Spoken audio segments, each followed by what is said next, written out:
Hello, my name is Allison. This is the front, and this is the back, and I'm here to give you a TED Talk today on animals. Okay, what animals are thinking and feeling, and why should it matter is the title of the speech, and I totally recommend you search this up on the internet.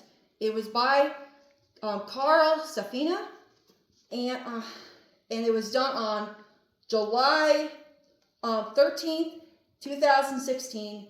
And I chose this because I love animals, I love the environment, and I love cats, and I always had cats, I always taken care of cats, so I thought it'd be a really good speech to give to you today. So, the speech is about animals and us. Let's begin. So, he starts with a hook, a very clever bait and switch. A bait and switch that is, do animals love us? Do they love us? So he answers right away, yes, because that isn't the point of the speech. So he goes into the complexities of the animal mind physically at first. He even talks about how there's even bigger and more complicated animal brains than us. And then he gets into more emotional proof of how animals are like us. Crayfish. He talks about a study, there's a bunch of studies that he mentioned, about crayfish that they were given anxiety by scientists. They wouldn't leave their cage, but when they were given human anxiety medicine, they were awesome and they left their cage. And they've done this with dogs too, and it worked. He gives examples about otters being able to make tools and elephants being able to differentiate, being able to tell tourist voices which they go to, and herder voices which they avoid, because he's trying to give examples of how they're like us, emotionally, intelligently, because there are people out there who are more careless about the environment and animals, because they outright don't believe that they're sentient, they have souls, they don't even believe they have emotions.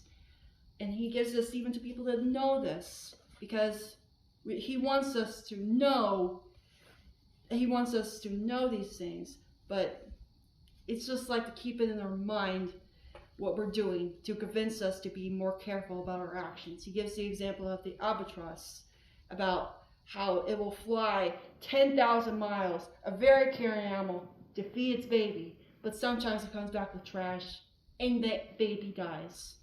It's completely just surrounded with trash. Anyway, they're very obscure little islands, just trash, and that is our fault.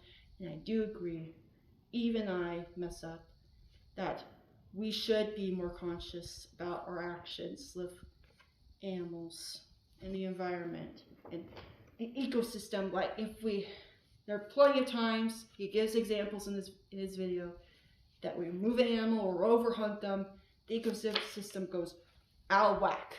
Completely out of whack, and we have to fix it. There are times that we have, and I do believe that it will get better over time, but we should take care of the animals because they really are like us.